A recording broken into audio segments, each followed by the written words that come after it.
Hello and welcome to the Lone Star Capital podcast. Yes, we are in the new and improved studio. I got to make sure that I'm talking not obnoxiously loud into this microphone to save everyone's ears, but take a look in all of its glory and honor here in this great setup. There's been a lot of behind the scenes processes and moving parts to get to where we are today, about 2 years into this office almost, but we finally have the studio up and running. And no better way to break in the podcast with a key member basically to the team. You are basically an honorary member, the one, the only, our preferred debt broker, our partner, our friend, our confidant, the owner and founder of Juniper Capital Group, Nate Lowy. How are you today? I'm good. I'm good. Thank you guys so much for having me. It's an honor to be the first one that you guys are testing the studio out on. Yeah, Right, But right. we had to break you in. But without further ado, you have a longer standing relationship with Nate, and you frankly work a lot closer to me. You kind of chain of command, pass everything down. So why don't you kind of give and set the stage for the importance of Nate, perhaps, and then we'll dive into Nate's story, background, and everything else in between. Yeah, well, myself and Lone Star, we've known you for a long time. And I think you knew Kent from way before even real estate, right? yeah, we were. He actually came to my house when I was much younger. He was that's right. friends with my brother. I lived in LA. Crashed our house for a week, and that's how we got to know each other. That's cool. And how long ago was that? I'd say about 15 years ago. I still recall beating him in a game of basketball. I don't know if he's going to admit to that, but Fair enough. He's been working on his jump shot lately, though, so I don't know about today.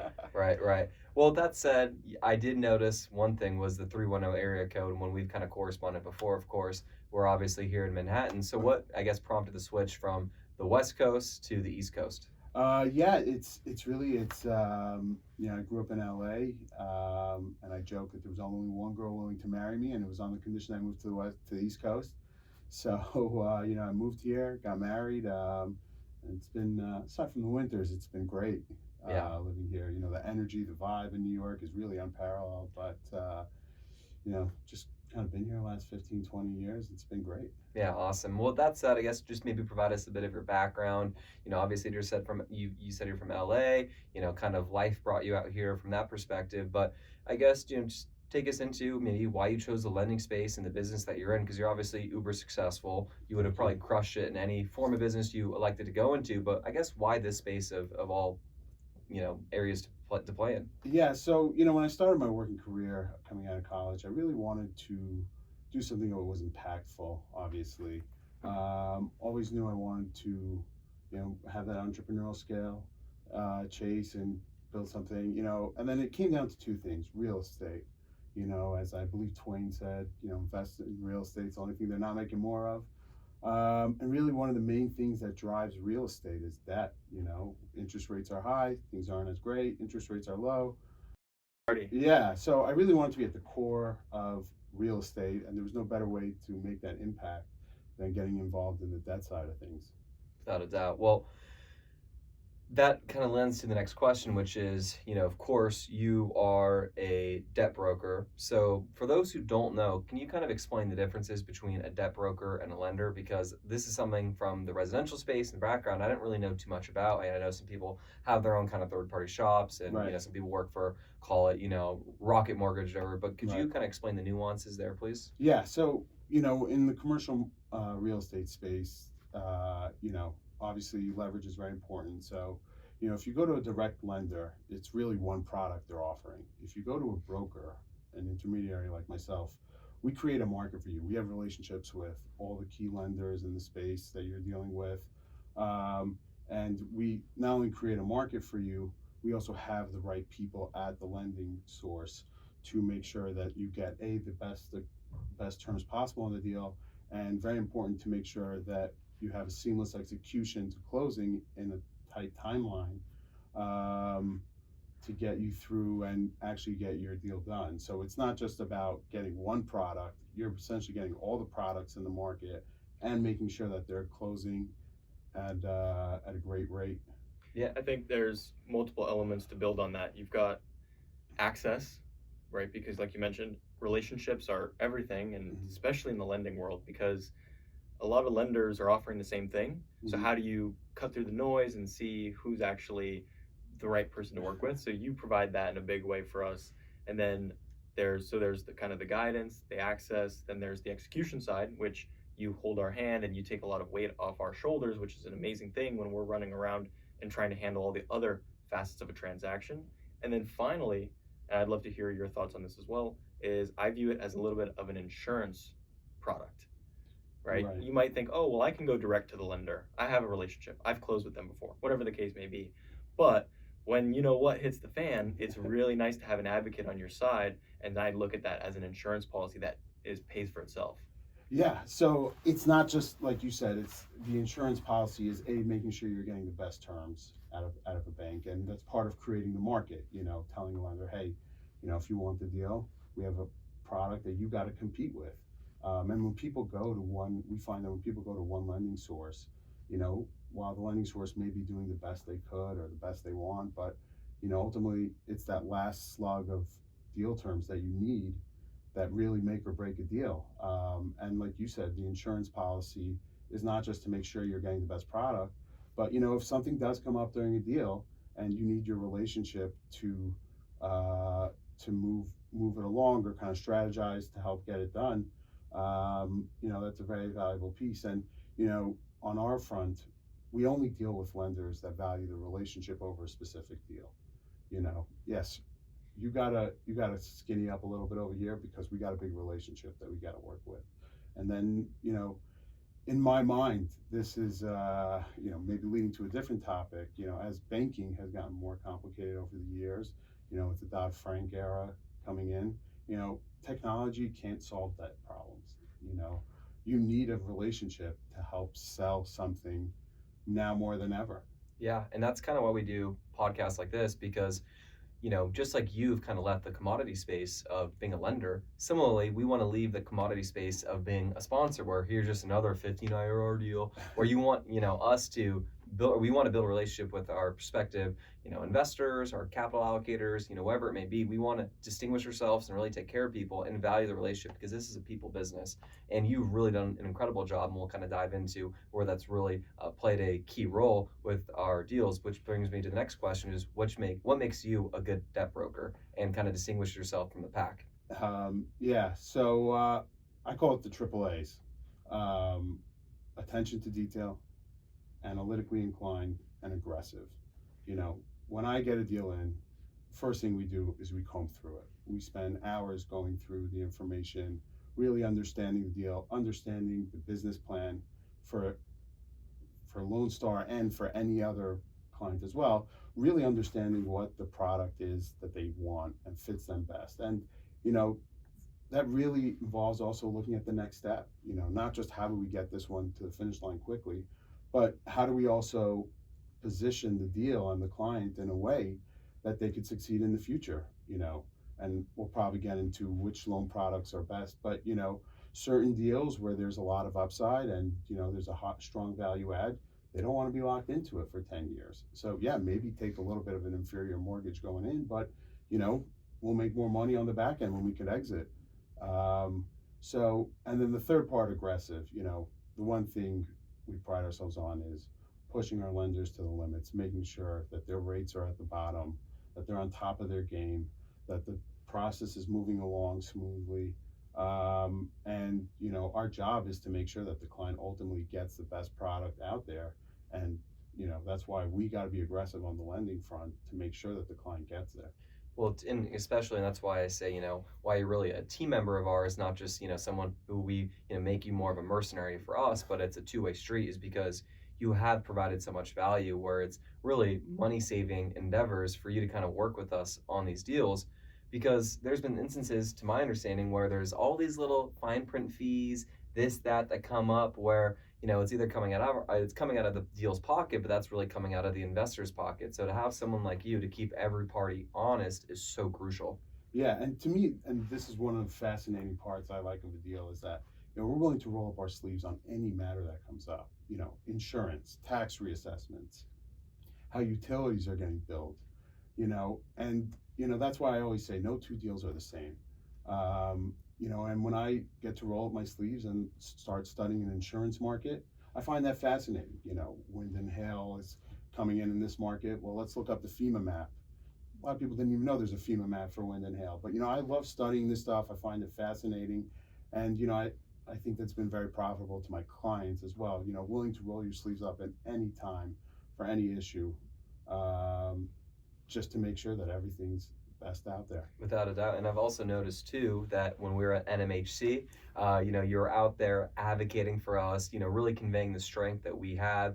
And that just goes back to a relationship and, really the two-way street nature that we have for one another, and just the growth that you see in us, and then obviously that we see in you. Just to have that all intertwined is, super valuable. And obviously I knew you were doing that, but it was really flattering and just felt really nice to have an extra layer of reinforcement to our team, for someone like yourself. Because it's one thing for us to say how great we are to puff our chests out, but it's another thing for, an intermediary to come there and really sing the gospel of Lone Star. Yeah, and it's been easy to do that. I've seen Lone Star grow over the last couple of years and seen the success, and it's been incredible to see how you guys have grown from, let's call it 4 or 5 properties to, I think now, what is it, 20 to 25? 19. Yeah, and one of the things I've noticed is that, as you acquire more, the team has grown more, so that everyone's on track and able to handle anything that's going on. And it's really been an impressive run to watch. Thank you. Well, speaking on this topic, some very exciting news that we just heard about 20 minutes ago is we locked up a new deal in Dallas. So congrats to us. Super exciting. Yeah. And we'll obviously be working on that together and making that a seamless execution and to the benefit of our investors. But one of the big reasons why we got that deal is exactly to your guys' point, is we could sing our praises, and on the best and final call, when we were pitching ourselves to the seller, of course we're singing our praises. But what really pushed us over the line was the fact that there was another broker that we had done business with that wasn't on the deal, that the broker working the deal picked up the phone and called to get a reference. Right. And so then this broker behind our back is singing our praises, and also just so happens to have a very close relationship with the seller. Right. And it's all intertwined, right? We all know how small of a world commercial real estate is. Yeah. So in every situation, you just want to perform your best, be your best, and then, yeah, we can say nice things about ourselves, but it's things like this where we go and, promote you to our network and to other people that like that, and then and vice versa. So that was one point I wanted to make. And then also going back to rolling up your sleeves, it's nice to shave off 10 bips here and there, and that's, good to keep money in your pocket, but it's even bigger than that, because we play in such a competitive market that you have to roll up your sleeves in order to be able to bid aggressively and win the deal. Right. If you underwrite conservatively and say, well, insurance, we don't know, debt, well, let's just assume it's 6.25 on the rate, you're not gonna be able to tighten up your numbers enough to actually be the winning bidder. So it's the work that you put up front with us before we even get the deal, right? So you're putting in all this effort before you even know that there's a deal for us to be had, in order for us to be able to sharpen our pencil and secure it. And I really appreciate that, being someone who's been in real estate for a long time,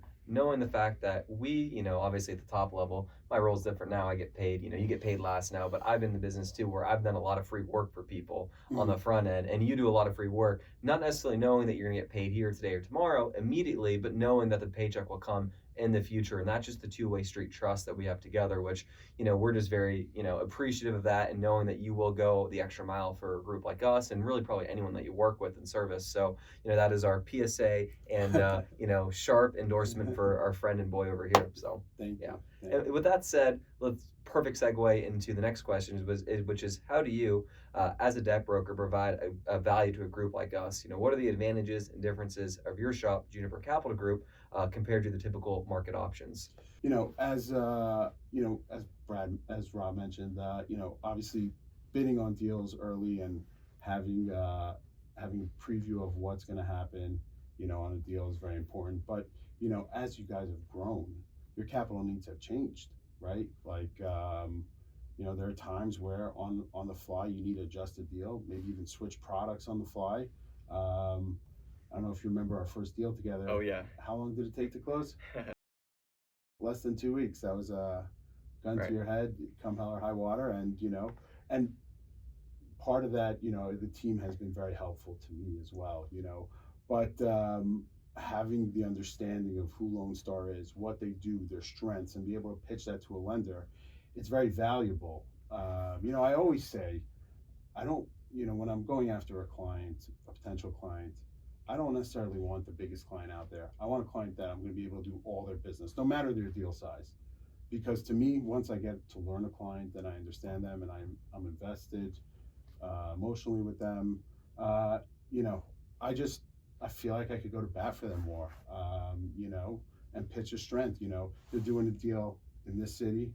They own 3 in the area. They're all doing great. They're all doing amazing. You know, and that helps with lenders being able to go back and just know the portfolio in and out. So how many clients do you work with, and what's your preferred number?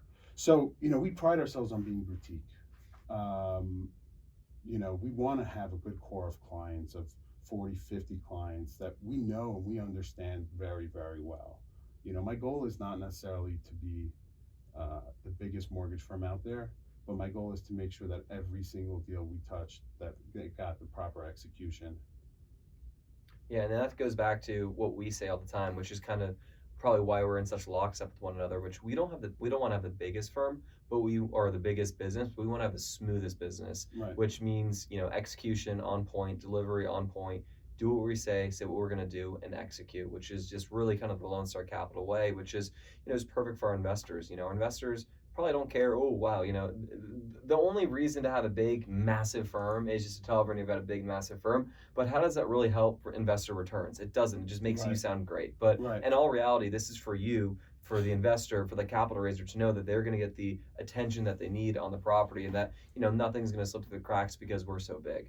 Yeah, and one thing I've noticed about Lone Star in that regard is, you know, you guys have your markets that you know and you understand, and I think that's a huge part of your success.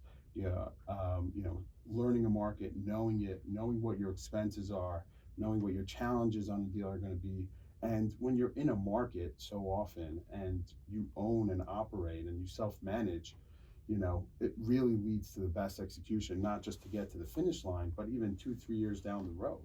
And that's one of the things that I'm very impressed about Lone Star. So let me just jump in, and on this topic, I'd be curious to know, you talk about advocating for your clients and going to bat for them. So what are things that lenders are looking for from, I know well what investors want, right? But and I know lenders are similar, but lenders obviously think differently from a credit perspective. So when we pitch ourselves to investors, we talk about how we're vertically integrated, how we're focused, right? And I think those things probably are important to a lender as well. But what are some other things that a sponsor can do like us to position ourselves, you know, through you or directly position ourselves best with a lender? Yeah, so that's a great question. You know, one difference between a lender and an investor is a lender is more focused on downside risk. An investor is more focused on the profits, right? So, you know, when you're pitching to an investor, you want to pitch, hey, hey, you know, we're going to make X amount of money on a deal, we're going to double it, we're going to triple it, you're going to have cash flow throughout the term, you know, maybe some tax benefits. The lender's worried about the exact opposite. They're worried about, hey, how are we going to get paid back here? We're lending for 5, 10 years, and we're lending most of the money on the deal.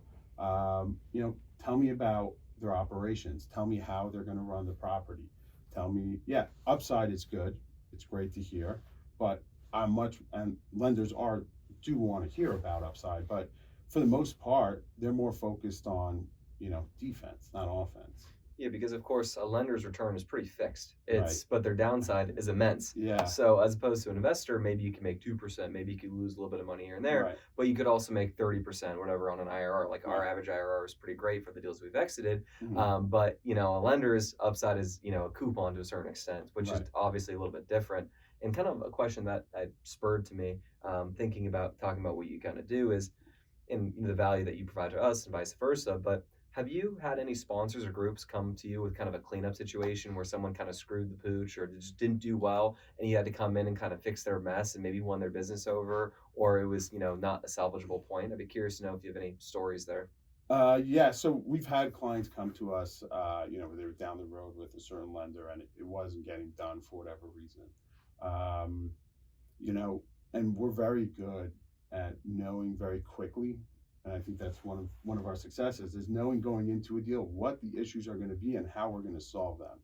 So yeah, we've had 2-week closings. You know, Yeah, I mean, talk about the first deal Yeah. that we worked on, It was right? basically a That's cleanup exactly situation. that. I don't want to rehash it because it's you know, painful to remember. Maybe but, the audience would like to hear some pain because everything's going so swell for you. well, I mean, long story short, we, like Nate said, we found ourselves having to close by the end of the year. The seller, for their tax purposes, they had estate planning. It's a major family in the country, and they had to have a December 31st closing.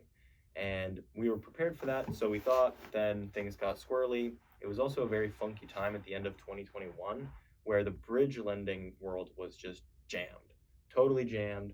If you submitted a deal, it was 3 months before they'd even look at it.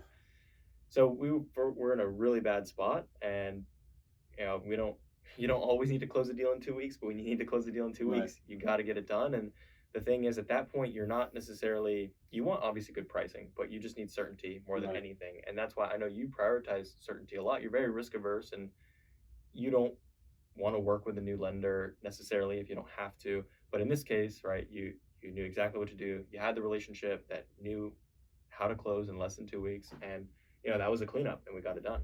Yeah, I called. I still remember. I got the call. I called the lender. Within 24 hours, we had a term sheet. Within 48 hours, we had the application completed, and the deal closed within 2 weeks. It was year end, Christmas, and the lender said, "No worry, don't worry, Nate. We have a great relationship. I'll make sure this gets taken care of for you."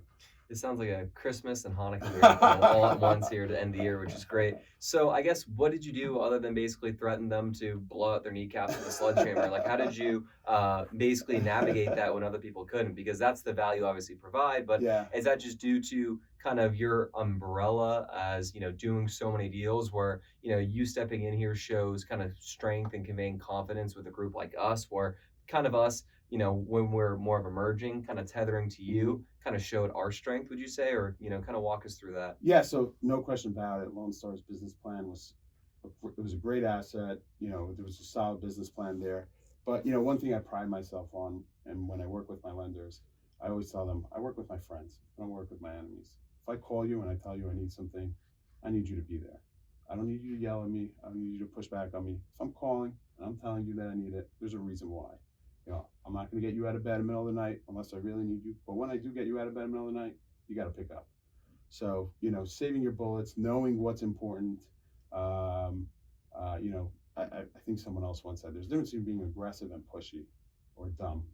Everyone could just hammer a deal to no end on every deal. But if you really know what needs to get done on a deal, lenders take you seriously. And that's kind of, in my mind, the success we've had with lenders is being transparent with them about, hey, this is really important. We need this taken care of. Hey, this needs to close in 2 weeks.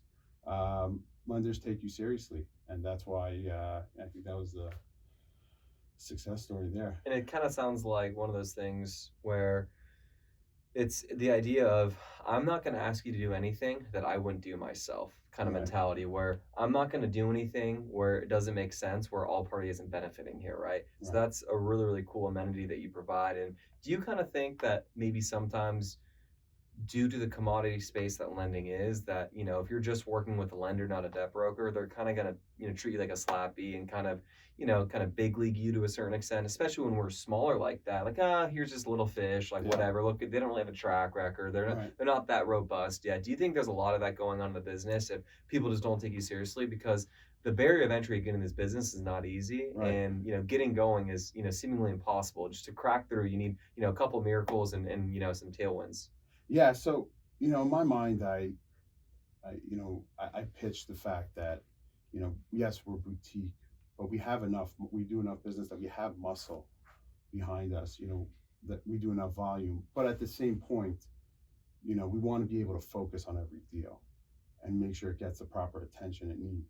So that's kind of what we toggle with all the time, and I think we brought this up before. Yes, we could potentially go out and try to chase every client in the world, but in my mind, maybe it's part of my makeup, maybe it's part of my principles, but I'm out there to make sure every deal I do closes in time and gets the best product out there. So, that's why I always say that I'm a boutique shop. Enough muscle to motivate banks and still make sure that a deal gets the proper attention to close. And different brokers have different strategies as far as the lending relationships they have. Some do a blast and they blast that out. Mhm. They put a package together for the deal and then blast it out to 50 shops and then kind of whittle it down from there. And then I'd imagine that other groups have their go-to lenders, and I think you fall into that boutique category, not just in the number of sponsors that you work with, but also on the lender side, right? And that allows you to have more muscle if you focus your energy on a small universe of lenders rather than just spraying and praying. Yeah. In that regard, it's a bit of an art, not a science. Some deals, yes, some deals, no. But, on the other side, bankers, they got full pipelines. They don't want to necessarily see every deal that's being presented if they don't have an opportunity for it. So, that's a bit of an art, not a science. How many lenders to go to on which deal. We definitely know what every lender wants to see on every deal. So it's not like we're skirting responsibilities, but yeah, to a certain degree, lenders don't necessarily want to see everything that they don't have a chance at competing on. So with that said, due to the boutique nature, in your success, you don't have a mandate. No one's breathing on your neck. You don't have a boss saying, "Hey, you need to, increase your quota." So with that said, you have the luxury of choice. So how do you choose someone that you work with? So I like to work with someone that I could do all their business. Someone who I could get emotionally invested into, someone whose business plan I can understand and repeat. And that's really who I choose to work with. I think I said this before. I don't care how many deals you're going to do. I just want to do all of them. And like last year, we had a client that we knew very well was entering the cannabis space on the real estate side. It was an interesting piece to get involved in. We closed a cannabis site in Pennsylvania. Cool site inspection, by the way. So what you're telling me is that you're mixing business and pleasure. Understood. Yeah, right. So speaking of the value, we're talking about this right now, which is continuity, right? Can you discuss just the value of continuity of working with the same groups over and over and over again? Yeah, why do you want all of someone's business? It's an interesting question. I think it ties back to being emotionally invested into a client and understanding them. One of the things is lenders ask us, well, how well do you know the guy? What have you seen him execute? And when I can answer that question on my fingertips, it's very smooth. It's very good. It's great for everyone involved. So, but on the transaction side, knowing a group and knowing what their strengths are, it could help me better understand their process. Hey, look, this will be an issue for you at this stage of this loan. I know your group. This is how we're going to challenge it. There are certain groups that just aren't good fits for certain lenders. Certain groups are better fits for other lenders. Certain lenders are looking for longer term plays, and just being able to understand the business plan better to make sure that the execution's there. I guess that's the right answer, is making sure the execution is there. The more you know someone, the more you can predict. And with that said, can you explain why it would be foolish to always be shopping around if you're kind of a sponsor, maybe an emerging group is listening to this, because we do have a lot of sponsors that listen to the show, why that is a foolish and stupid choice to be shopping for, different broker, lender, every single transaction and the downside associated? Yeah, what tends to end up happening there is that there's overlap on the lender side. And then, lenders don't take the deal seriously. I don't think people fully understand how that cheapens a deal. Yeah, it cheapens a deal. So if a deal's getting shopped around off market per se for a sale, this is exactly what I use as an example. It's the same exact thing, right?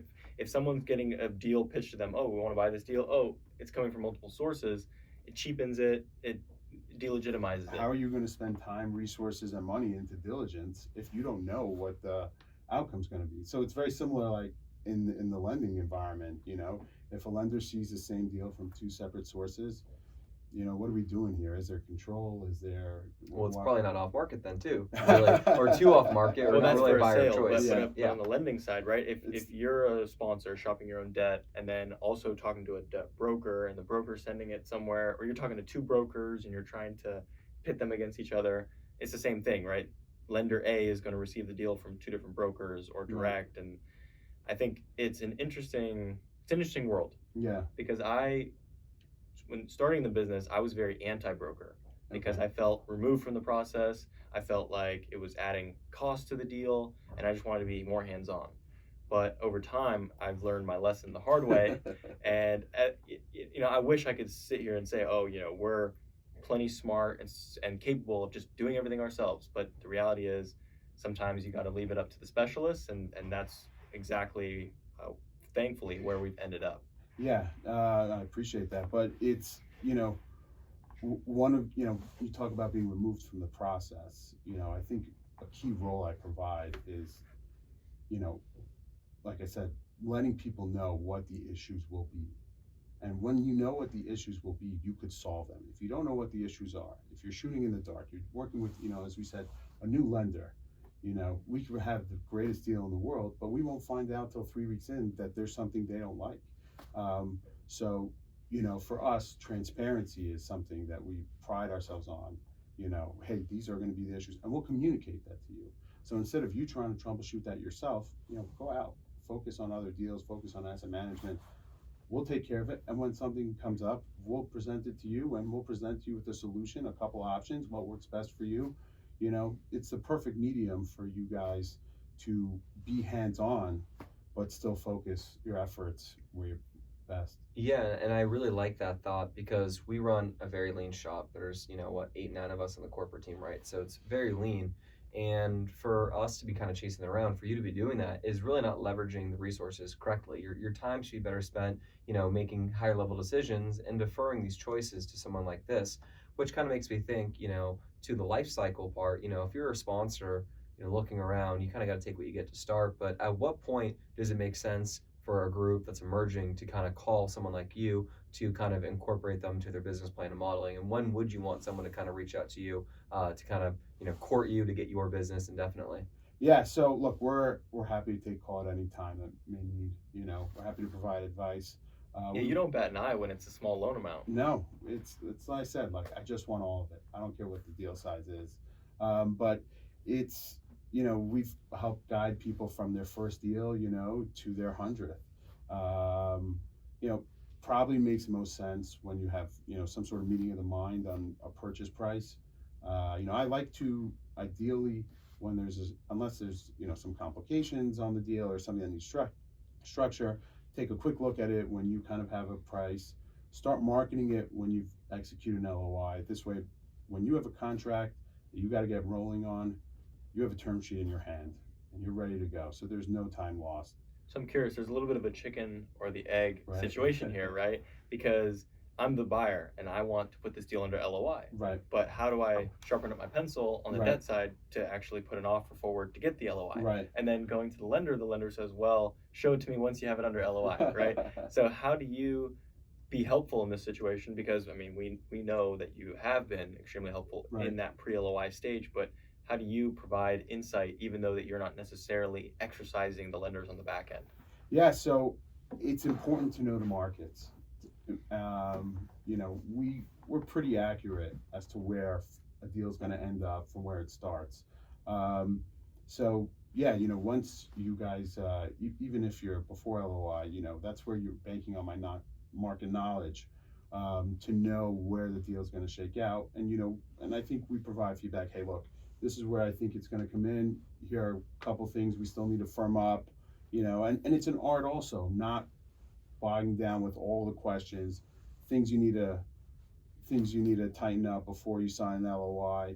And that's, it's taken us some years to perfect that actually. But to know, hey, look, what's important to look at right now, what we could deal with later. But for the most part, knowing where the market is, because we're in the market often enough, is what's key to helping us providing feedback before you have an LOI. So with that said, where do a lot of sponsors, do you think, make mistakes where they're kind of missing the mark, or you have to kind of give them extra guidance? I think part of the issue comes when the deal kind of drags on. And this wasn't an issue so much before COVID, but since COVID, treasuries have gotten so volatile. We're seeing 25 bps swings in a week. Pre-COVID, I would tell clients to budget a quarter point one way or another from contract to close.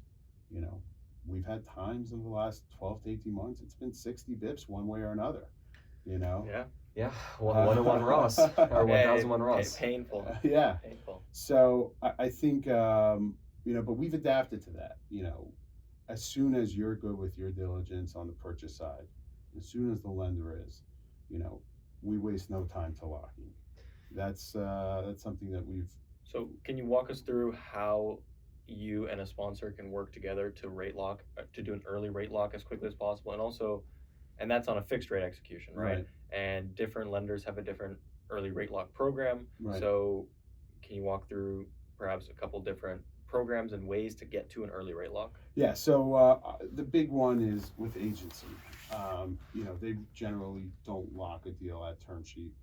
They want to see a certain level of diligence done to make sure that the deal's going to close and that you are actually going to close.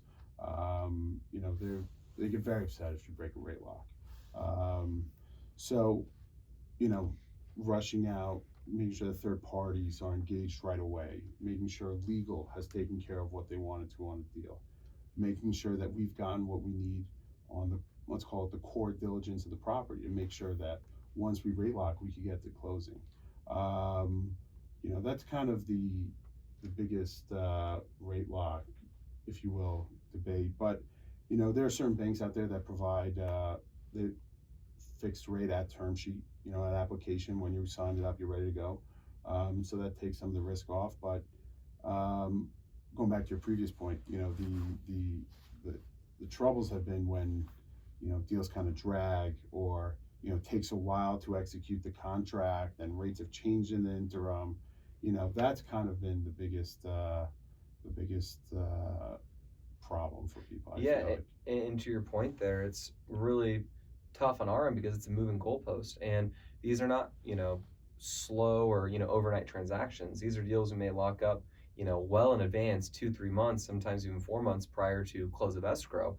And the market can be wildly different from, you know, LOI acceptance to PSA workout to closing. So especially in this market right now, budgeting a quarter, you know, is probably safe normally. And you know, what we like to do at Lone Star, just from some inner workings on our end, is we want to make sure that we show the most conservative and reasonable numbers possible, and even throw a higher end of projections and bake in even sometimes higher. But it's so challenging and difficult because, you know, unfortunately, investors don't see the nuances in that, and that's not their job to see it. It's our job to execute. But it's tough on their end because they just assume perfection and that these numbers are set in stone, when in all reality, you know, or even capital raising partners sometimes, you know, some people have walked away from our deals because, oh, this and that will change, or, you know, cash on cash are slightly different because of the debt profile, which is a bummer on our end, because that doesn't mean, of course, we want to have the most accretive and best, you know, cash on cash return. But if, you know, we get 1 year, 2 year, 3 years of interest only, or that changes, well, that materially changes the cash on cash return profile. So it's certainly a challenging and a balancing act on our end.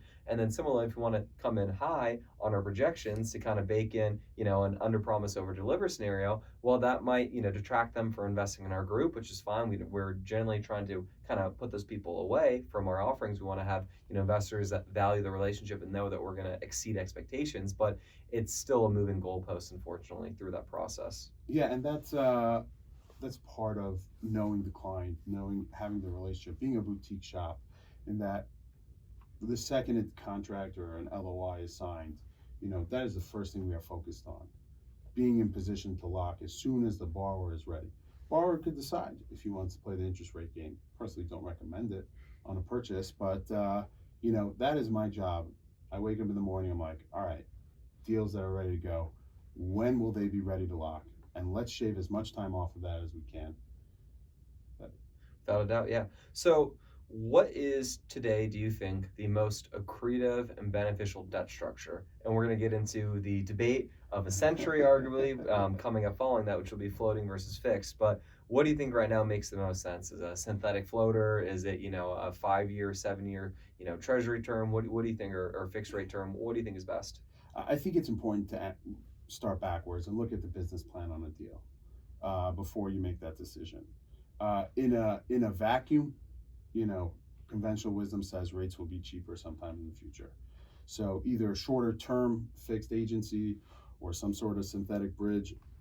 But, you know, certain, you know, for example, if you have a 1031 where a borrower is very focused on downside risk, you know, maybe 10-year fixed, even at 5-6%, or you're dealing with a family office that isn't, you know, that just really wants to take risk off the table, you know, maybe long-term fixed debt, even in today's environment, is worthwhile. But Personally, I think market indicates that we're towards the end of rate hikes. So maybe now going floating with flexibility is the right move. I know a lot of people, we've talked about this before, floater fatigue. Yeah. People who took out floaters when SOFR was zero or before SOFR existed, LIBOR. Yep. They just don't want to hear it anymore. They just don't want to look or understand the word floating. But they got burned, and they have recency bias. yeah, and I respect that. But I guess every deal kind of has its own business plan, own execution. Or if you have a deal that will take 4 years to execute and really make the building or property pop, then let's take a 5-year fixed rate deal. But it's really product by product, property by property, business plan by business plan specific. Without a doubt. And with that said, floating versus fixed, it's likely that we're at the end of the cycle here coming up pertaining to rates, obviously being at the high, being cut probably likely at some point in H2.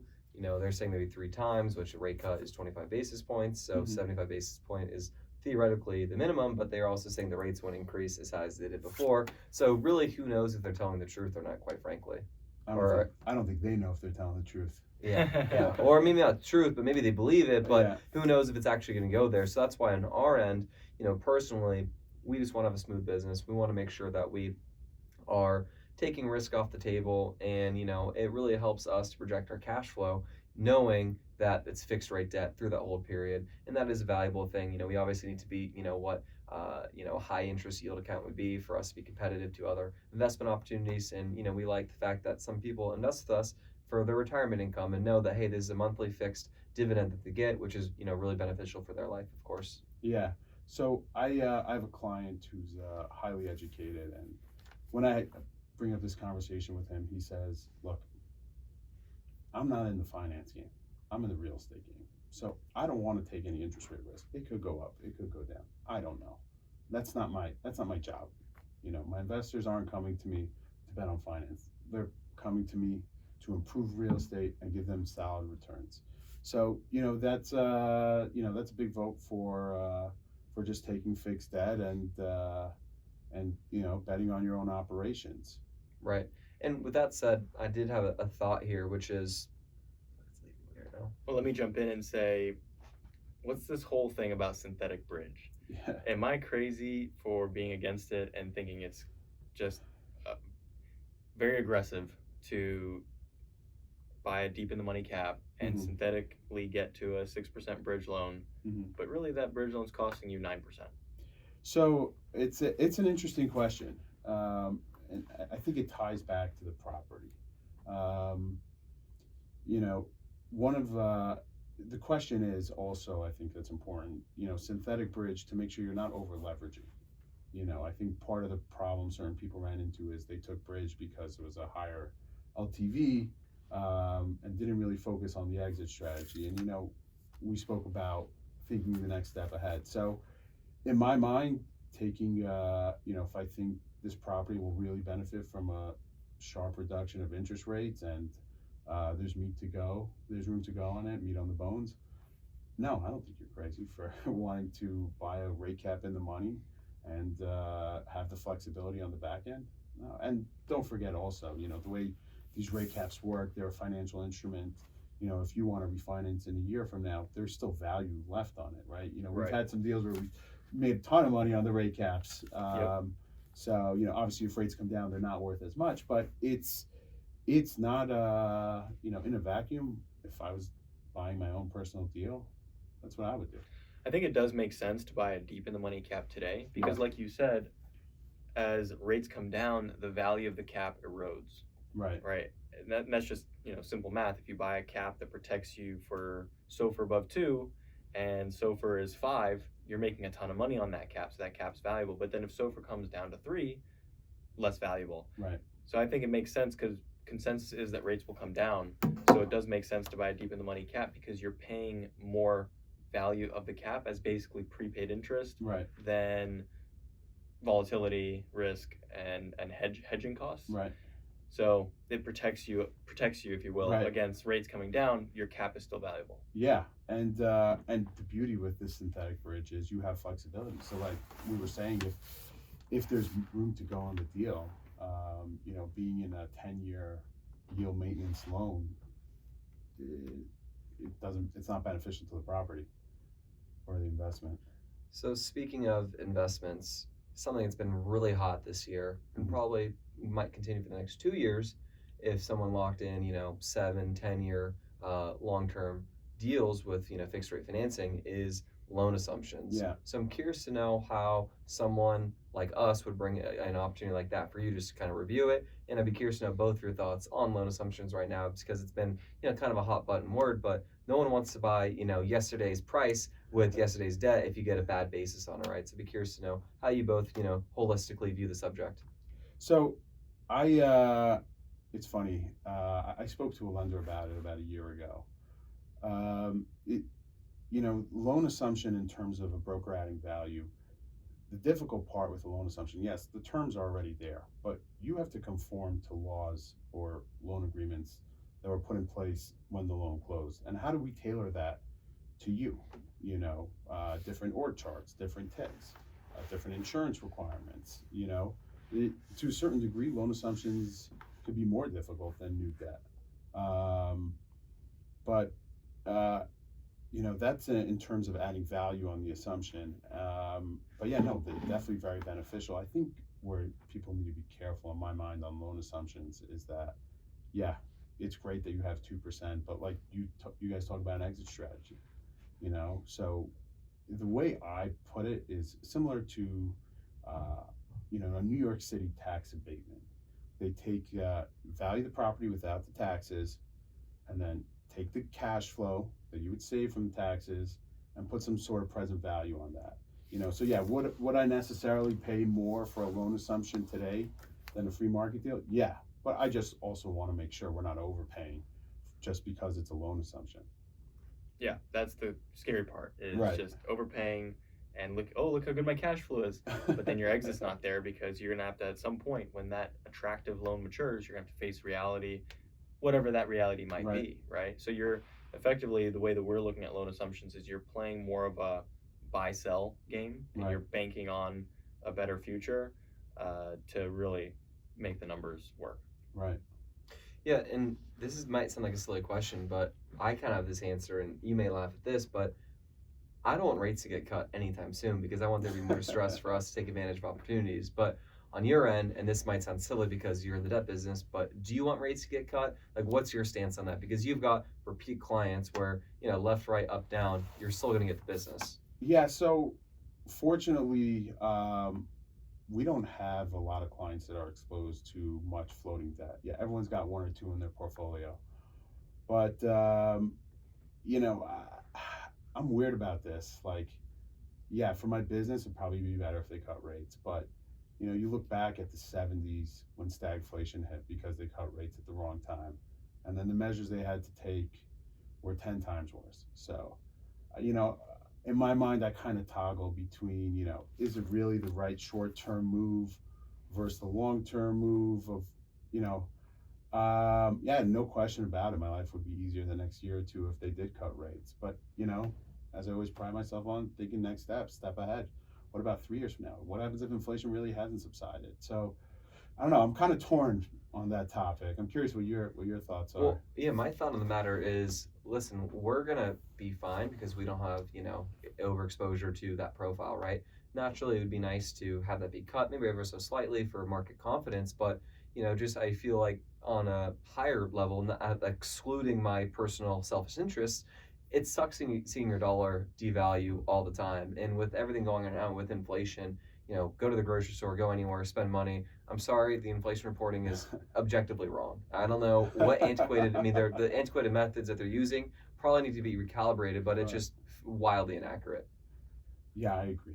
Inflation is, it's definitely rampant. It's definitely a problem. I think it's hitting the lower class more so. Always. Yeah, but I also say, and that's also why we like to be in workforce housing, which is Right. rents are by necessity, of course, for those who don't know what the textbook definition of, workforce housing truly is. But that also brings the question where someone like yourself who's established and someone like us who fortunately has a bit of track record, it's times like these where we can really expand the business. When a lot of people are kind of leaving and the novices are leaving and the force is being cleared out, is when we can really prove value and actually absorb more market share. So I imagine if rates stay, where they are right now, you're just going to soak up more business for people that are leaving the space. And similarly for us, it's going to take out a lot of, the hot money, fly by night, boot camp syndicators out of the business. Yeah, I think it would bring multifamily back to true what it used to be.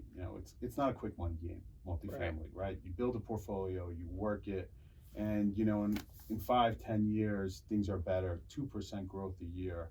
I think that's part of what a lot of people are struggling with. 2020 and 2021 were crazy, but hey, look, in the late 2000s or mid 2000s, rates were at 6%. Deals were happening. People were making money. I think people are just a little used to 2%, and like you said, things just flying off the shelf. But I think the economy could survive in a 4, 5, 6% environment. But I think that's part of. I think people need to get back to thinking about real estate more as a long game than a quick game. There's nothing wrong with where rates are today. It's just the volatility that is stifling. So I would say whether rates stay where they are or go down or by how much, that's not a major concern of mine. I don't think about that every day, but I do check treasuries every day. Right? Religiously. Yes, to start and end the day.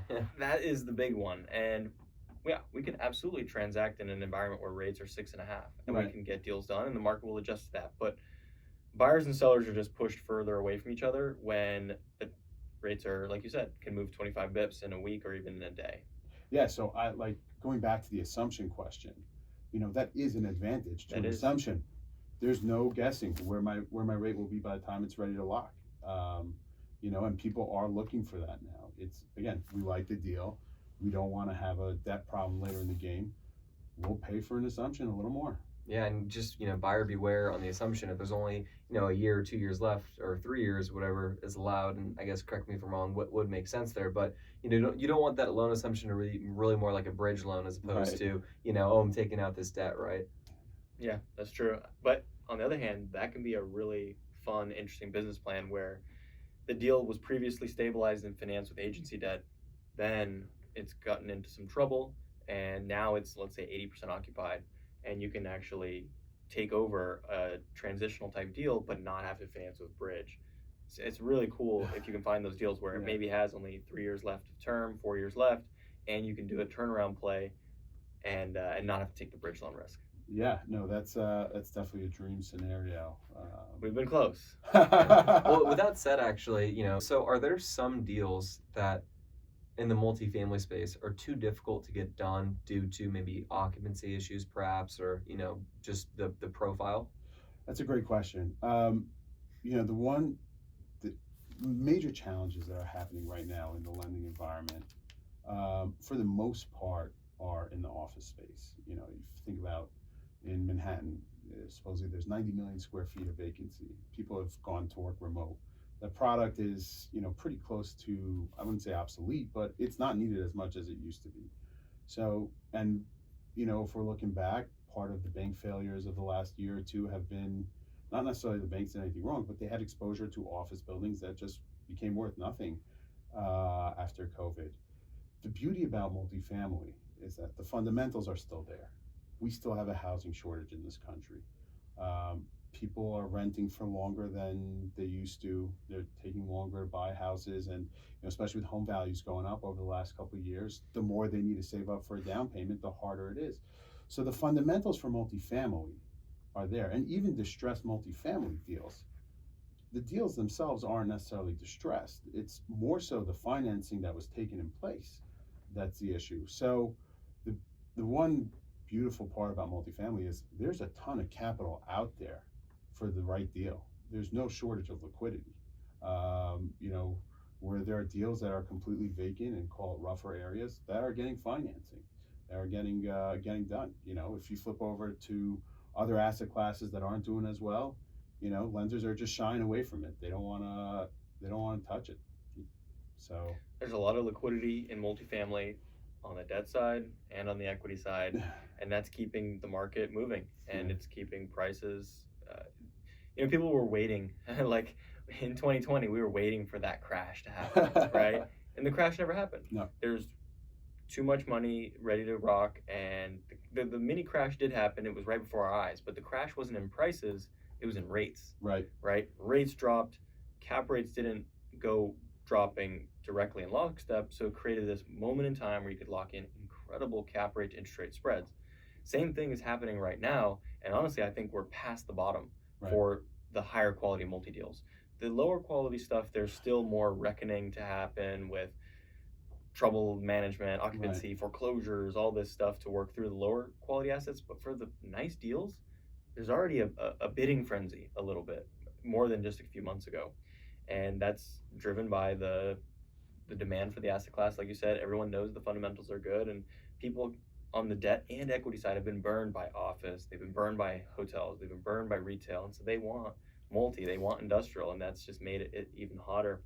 So as we've learned this and lived through it, we've been trying not to make the same mistake twice, and so it's not comfortable, and you kind of are looking at the spreadsheet and you're like, ooh, 6% rate, 6.5% rate. You know, right now deals don't necessarily jump off the page, but if you really take a step back and look at the fundamentals, you go, yeah, actually we're buying at a pretty good basis right now. These are going to be some good deals.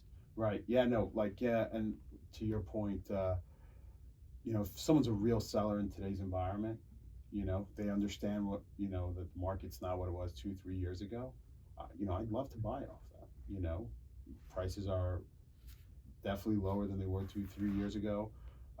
You can never time the bottom, but you know, now maybe is a good time to back up the Brinks truck and start buying. And seems like there's a lot of capital. One thing I'm curious your take is we're hearing that a lot of institutions who have been investing in trophy office buildings in the last go around that obviously didn't perform well are coming back into the multifamily space. How are you hearing that on your end, and how is that impacting? We haven't heard that. I'd be curious to know if you've heard that in some of your conversations with the bigger funds that we talk with. I think some of the funds just have enough cash, and they've done so well in the past part of the cycles that they kind of, you know, pull from this to kind of deploy that. And then they just realize, hey, not every investment's going to go great. And, you know, the other kind of, I guess, thought to think about is it's not like they made a terrible choice and that they're the only sucker that did it. Like, you know, they did that. So I would say, generally speaking, there are certainly some people there that are, you know, distressed. But by and large, I think there were so many gains on the other asset classes they invested in, they're kind of washing it out accordingly. Yeah, that's so true. Maybe like their gains, you know, would look a lot better if they were just call it an industrial and multifamily. But when you're, you know, diversified in that regard, it's a pro and a con, and obviously you're going to have that pie chart kind of be diluted from, you know, the returns elsewhere or losses. That's interesting. But I don't think they're looking to ante up and go back into office, right? Right. So they're closing up Fund 7 or whatever it is, and they've got all these winners, and then they've got these 3 office buildings left that are kind of just lagging along, and they're going to eventually have to figure out what to do with them to close up the fund. So, but the fund overall is a big winner, just given the timing of the market cycle. But then, yeah, moving forward, right, they're not looking to go back into office. Like I said, you know, most groups that we talk to are multi and industrial, and I think the office players are looking at conversions, they're looking at opportunistic plays over anything else. Yeah, and with that said, have you been approached to do any, you know, financing for office to multifamily conversions? Because we were walking over there, I think on Wall Street, to dinner last night to Reserve Cut, of course, and there was a building you said that some maybe Middle Eastern equity group had, you know, deployed capital in, and they're kind of SOL. So do you ever get approached for those opportunities? And I'd be curious to know how you kind of view that.